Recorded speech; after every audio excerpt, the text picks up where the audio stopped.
In this video, I'm going to be showing you how you can see every comment you've made on YouTube. So let's just get straight into it. So I'm on YouTube right now on the home page.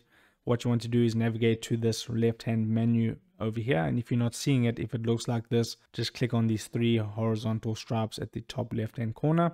That will open up the menu. Then you want to click on history, and here you'll have a watch history. So all the videos you've recently watched, or basically all your history. And if you want to filter this by all the comments you've made on YouTube, you can see here it says clear all watch history and so on. If you go to near the bottom, it says comments, click on comments. That is just going to load up for a bit, and now it's going to take you to a different page, and you'll be able to see all the different comments you've made on YouTube. So I run a YouTube channel, so obviously I'm going to have a lot of comments that I've made, basically just replying to people and so on and so forth. But that will be the process of how you do it. So that is how you see every comment you've made on YouTube. If this short tutorial video helped you out, don't forget to like this video and subscribe down below, and I'll see you in the next video. Take care.